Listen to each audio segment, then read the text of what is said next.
What is good, everybody? I hope everybody's well. Thank you so much for checking out the breakdown. Appreciate it. Today, we're going to do a response to Pete Hegseth, Secretary of Defense, War Secretary, Secretary of War, whatever his title is. He gave a pretty good speech, I got to say. He gave a pretty good speech. I was very cynical or very cautious in my estimation of him calling all these generals and admirals and other leaders to Virginia to have this speech, but I can see his point in doing that, and I actually thought he did a good job. I do have concerns. I would be lying if I didn't say if I had concerns. As you can see, I am a fully bearded black man, and I wonder how many of these standards are going to fit. Now, we're going to play a little bit of this, but I am concerned about his ideas about beards and how that's going to affect black troops. I am concerned. I think that's really my only concern. Oh, my other major concern is his talk about strictly merit based. Now I want that. Let me be very clear. I want that. However, we know throughout our history in this country that people have not been selected based on merit. They've been selected based on their color of their skin, and they've been and also who they know, right?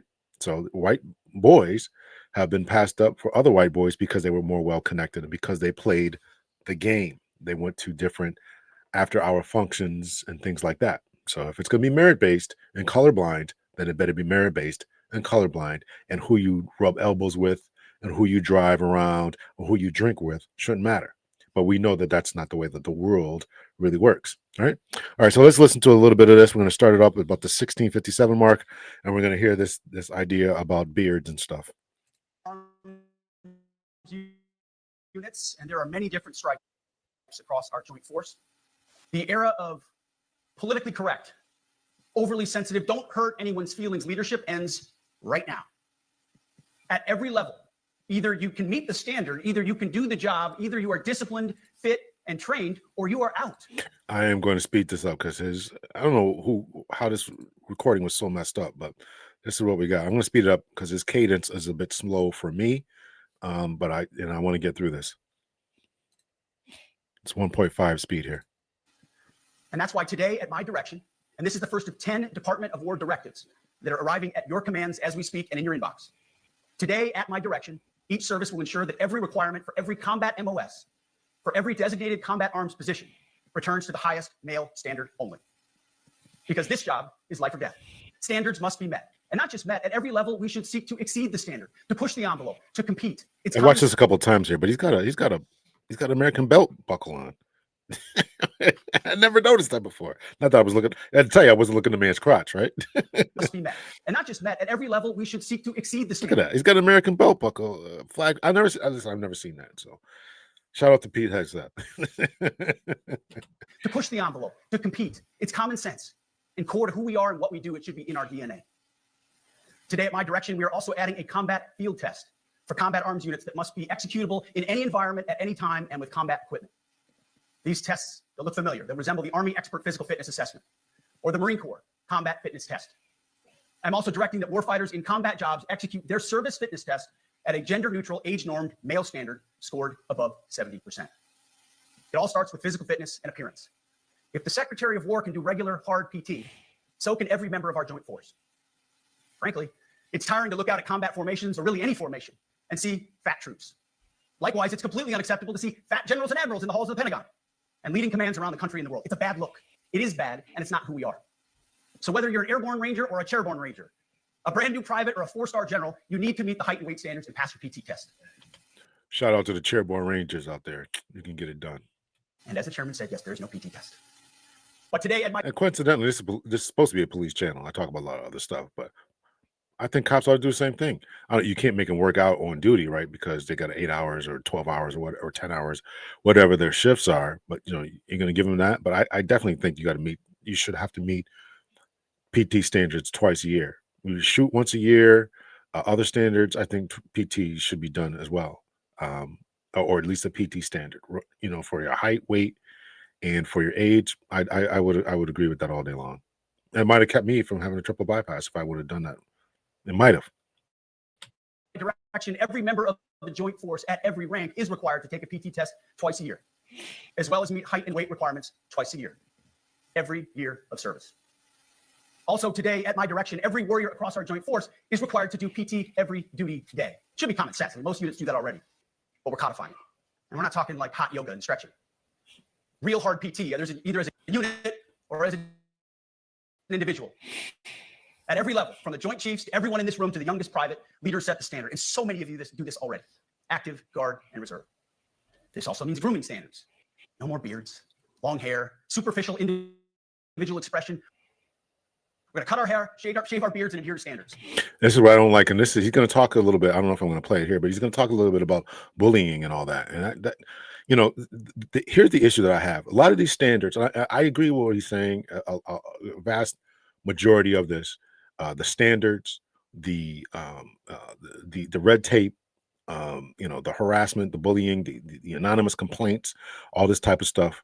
But when you set up, let me take a screenshot of this. It's a pretty good picture of him. When you set up this type of environment and people can't meet it, then they may be bullied. They may be bullied. So I'm concerned about that, right? You tell these guys that you got to tell black men they got to shave every day and their skin starts getting irritated. And I'm going to cover that in a minute here, and more in depth. It starts getting irritated, and you know, getting laser surgery and stuff so you can stay in the military. You may not go. It may be a problem. Because it's like the broken windows theory of policing. It's like you let the small stuff go, the big stuff eventually goes. So you have to address. Let me take another screenshot here. Take another screenshot here. The small stuff. This is on duty, in the field, and in the rear. If you want a beard, you can join special forces. If not, then shave. We don't have a military full of Nordic pagans, but unfortunately, we have had leaders who either refused to call BS and enforce standards, or leaders who felt like they were not allowed to enforce standards. Nordic pagans. It's pretty funny. So I got a little bit more of this to play. So again, if they're just doing it just because, you know, letting people grow their beards, then that's one thing. But I do have a problem with, as black men, because a lot of them can't shave every day. Skin gets irritated. Both are unacceptable. And that's why today at my direction, the era of unprofessional appearance is over. No more beardos. The era of rampant and ridiculous shaving profiles is done. Simply put, if you do not meet the male level physical standards for combat positions, cannot pass a PT test, or don't want to shave and look professional, it's time for a new position or a new profession. I sincerely appreciate the proactive efforts the secretaries have already taken in some of those areas, service secretaries. And these. All right, I want to pause it right there for a second, and going to jump to another time frame here, 28 minutes. And this is where I have concerns about him, and I appreciate him addressing the racism that has gone on, et cetera, et cetera. So we're going to jump forward here a little bit here. I don't know. I just wrote 28 down. We'll start it at 28. Start it right here. What am I doing? All right, here we go. New policies that will overhaul the IG, EO, and MEO processes. I call it the no more walking on eggshells policy. We are liberating commanders and NCOs. We are liberating. You know, he thought he had some writers helping him with this. Beardos, Nordic pagans, no more walking the eggshell policy. It's a pretty good speech, I got to say. It's very entertaining. I would not have been disappointed if I was sitting there. Liberating you. We are overhauling an inspector general process, the IG, that has been weaponized, putting complainers, ideologues, and poor performers in the driver's seat. We're doing the same with the equal opportunity and military equal opportunity policies, the EO and MEO at our department. No more frivolous complaints, no more anonymous complaints, no more repeat complainants, no more smearing reputations, no more endless waiting, no more legal limbo, no more sidetracking careers, no more walking on eggshells. Again, these policies like that about no anonymous complaints and things like that, because there was retaliations about that. People would retaliate. You wouldn't get promoted. You would be harassed. You would, you know, not get a special assignment, right? There was other forms of discipline that were unofficial disciplines that were going on. So I have concerns about that. I have concerns about this type of thing. You know, you got a black soldier, a female soldier, a gay soldier, and they are you know, dealing with something, and he's empowering a lot of these officers here to run their departments, and they don't have to walk around on eggshells. Well, what's to stop them from calling someone out of their name, making fun of their gender. Well, he's getting rid of that, but of their race, of their gender as a female, saying females don't belong here. What if somebody says that? What if somebody says, it's not my fault? Hey, listen, I want you to shave every day. It's not my fault. God made you black. Go out there and do it. Or who you love. He didn't address any of that. Same gender loving person. He didn't address any of that. But that's I have a concern about that when you talk about these different types of policies, and it's good to empower your supervisors, but in doing so, you have to strike a clear balance and making sure that when people feel as if they are being bullied, that they have some type of recourse, and that therefore the anonymous complaints. So this is an issue. I'm going to rewind a little bit here. And military equal opportunity policies, the EO and MEO at our department. No more frivolous complaints. No more anonymous complaints. No more. What are frivolous complaints? Complaints you don't like it? Complaints I didn't have black socks on or white socks, or I mean, what is that? Just because somebody's complaining, you want to support? Supporting the mission is fine. It sounds more like really, really top heavy empowerment of the supervision. This is the very authoritarian type of style of leadership here. Do as I say. If you can't make it, can't cut the mustard and get out. How many more people are going to join up for that? How many more people want to stay in for that? Particularly if they don't feel as if they are supported based on their race, gender, ethnicity, and all the other things there that have come. And I understand it has evolved, and I understand it might have seems as if the pendulum has swung too far. But going back to the other side might make it swing too far back too, and you have a bunch of sexual harassment complaints, and then people are saying they're frivolous or doubling up or tripling up. Are you going to take care of these individuals? By those, take care of the victims, as well as take care of, in a punitive way, those who are the victimizers, particularly if they're higher up commanders.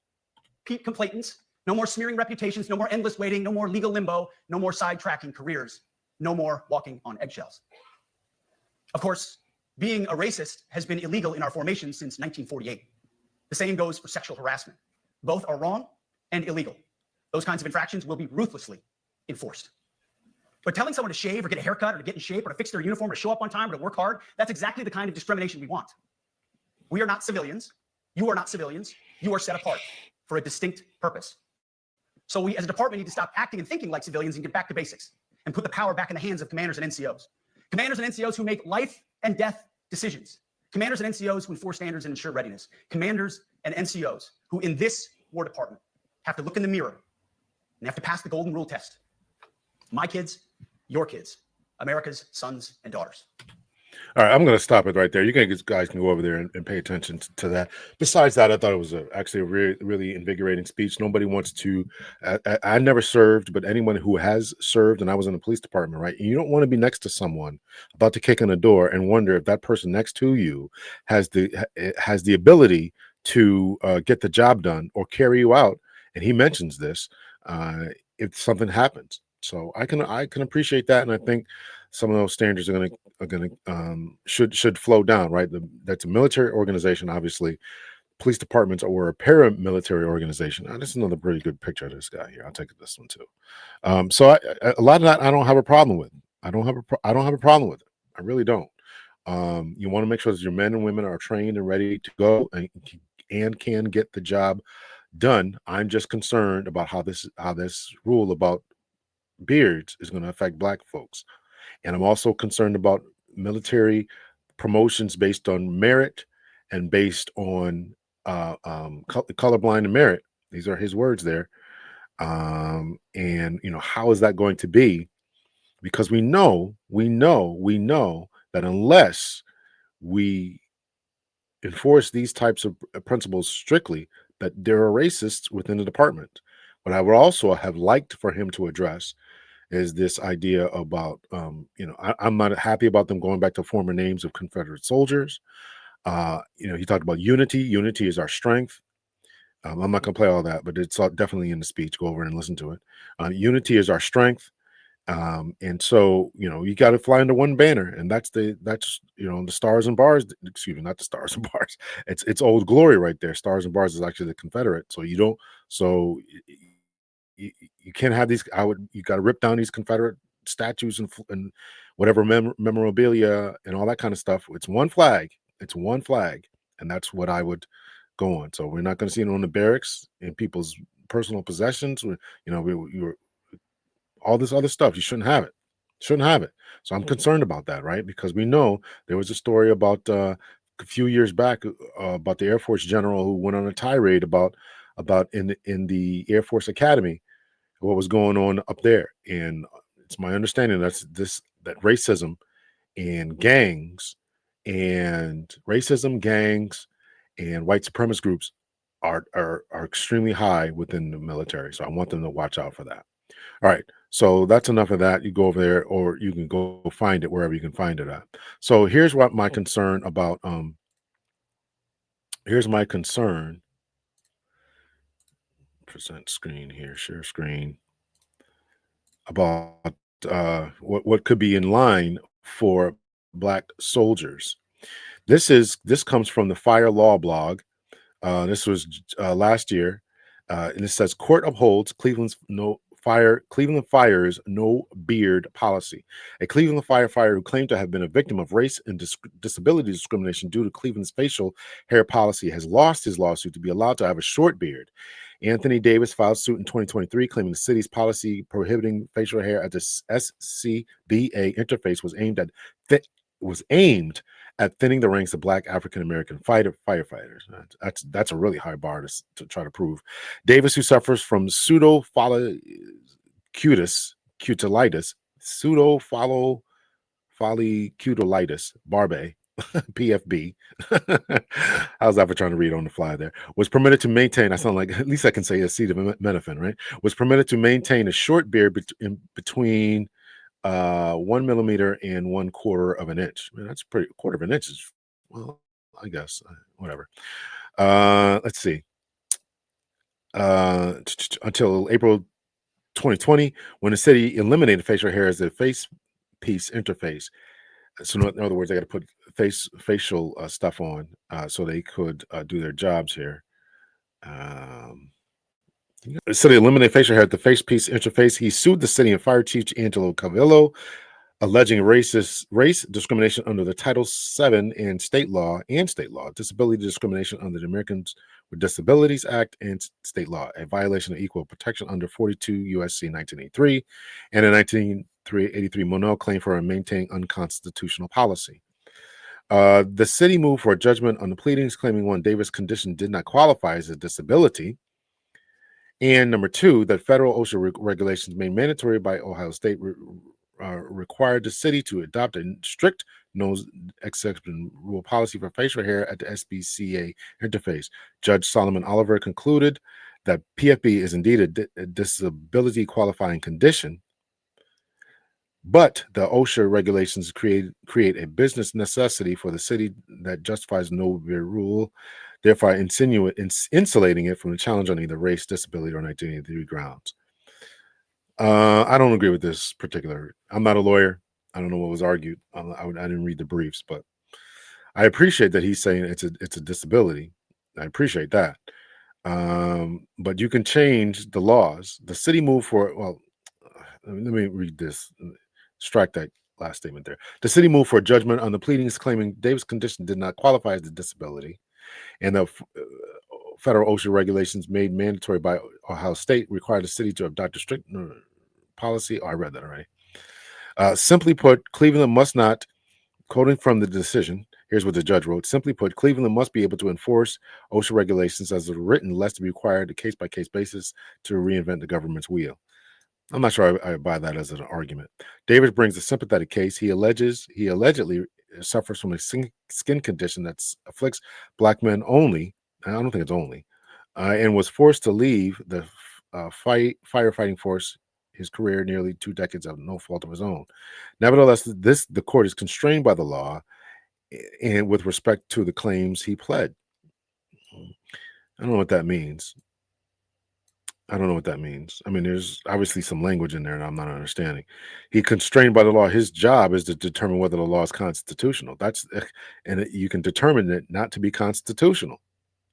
I don't understand. Again, I'm not a lawyer, so For the foregoing reasons, the court grants defendants City of Cleveland and Angelo Cavillo's motion for judgment on the pleadings. Here's a copy of the decision. I'm not going to read all that, but that's what it says. So based on this, it could be a problem for those officers. Let me see here. Just something else. I was going to read. Here it is. I'm going to read this one too. Okay, we'll get rid of that one. Share screen here. And here's another one. I'm not going to read this, but you can get the gist of this, right? So here is 17 black firefighters sue DC Fire Department over facial hair ban alleging discrimination. A group of 17 African-American firefighters filed a federal lawsuit accusing DCFEMS of religious and disability discrimination over facial hair policy. They allege they were removed from fire duty or demoted after refusing to shave due to medical conditions like PFB or religious obligations. The lawsuit comes after the EEOC determined the department had discriminated and gave firefighters permission to sue. So you can read that over as well. That comes from Fox Live. 17 firefighters sue DC. So this one is under progress. This one is just filed back in July of 2025. And the last thing I wanted to kind of mention about this beard stuff is from this one here in the New York Times. And this is, I'm going to bring this down a little bit here. This is new U.S. Army shaving rule could affect many black soldiers. Soldiers with skin conditions like razor bumps will no longer be granted permanent medical waivers that allow them to grow beards and could be kicked out of the Army if they are not clean shaven. Right. So soldiers with skin conditions, the change will phase out permanent waivers. The condition affects up to 60% of black men, as well as other people with curly hair, according to the American Osteopathic College of Dermatology. You can read all that. Soldiers, Marines, updated policies. This update reinforces our culture and fosters discipline, and discipline equals readiness, of Michael R. Weimer, the Sergeant Major of the Army, said in his statement. Though through a phased implementation, we are working with providers through commanders to effectively address grooming standards to ensure maintain of a professional force. I just don't see how, I mean, a stronger case could be made for the sealing of fire department personnel in the mask that they would have to put on to create a seal so the oxygen could flow when they run into a building. And I suppose a gas mask policy, and I'm thinking out loud here, for the combat troops could be instituted as well. But if you're not combat troops, you're not in the danger of putting that on. Is this really a policy that we need? The policy was announced several months ago after the Defense Secretary Pete Hegseth ordered a review of military standards relating to fitness, physical fitness, body composition, grooming, including beards. He was been a vocal critic of the military's decades-long efforts to diversify, saying they divide the armed forces. Now, I think, unfortunately, this is going to divide them even more, because again, when you have supervisors who may hold animus, pick on black soldiers who are less than shaven every day, I think that's going to create a problem. I'm just speaking of what could be, and to the answer, well, they don't join the service. Well, they have every right to protect their country that they love as well. In Pete Hegseth's speech, he talked about making sure that you protect those who are behind you. Presumably, it's not only talking about the other soldiers who are behind you, but also the civilians. That would be us. And I don't see how having a beard is going to stop people from being able to protect you. Well trimmed, well groomed beard, so they don't have all these different bumps and all that. 40,000 soldiers in the Army Reserve, and National Guard currently have medical exemptions from the Army facial standards, according to Major Travis Shaw, an Army spokesman. It was not clear how many of those waivers are permanent, he said. Army officials said the younger soldiers in particular need to learn better shaving techniques. Okay. PFB. I'm not going to say that word again. A lot of that has to do with your shaving techniques, is what we determined. So the Army spokesman. Okay. You're going to need to get somebody with some qualifications to say that. This is what I'm saying here. A vast majority of minority soldiers, African-American soldiers, are within the standards at all the time. So some people don't. 2021 study in the Journal of Military Medicine said that grooming techniques and topical medications could be effective in treating mild to moderate cases of PFB, but more severe cases responded better to laser therapy. Long-term shaving exemptions may be needed for treatment-resistant cases, the study said. So long-term shaving exemptions may be needed for treatment-resistant cases. So that's what that study said, but they don't care about that, apparently. So you're going to kick people out the military, prevent people from joining the military when it can give them a leg up in life, when they want to serve their country, because they want to put on a star-spangled belt, just like Pete Hegseth. PFB, the study said, affects about 45% of Black service members, a much lower percentage of Hispanics, those with more African blood, and about 3% of white service members. Dr. Clyburn E. Soden, senior dermatologist in Maryland, who served for more than 20 years in the Army, said that soldiers who develop severe razor bumps should be allowed to wear neatly trimmed beards. Some people honestly have problems with shaving, usually because they have curly hair, he said in an interview. The problem that develops is you develop ingrown hairs that can result in significant scarring. The condition could worsen for some soldiers who are required to shave, Dr. Soden said. There is a life after the military, and any individual would want to look the best they can, he said. The Army does not want to leave permanent scars on people, particularly when there's a way to get out around it by growing a short beard. I'm just not seeing, the issue with this, right?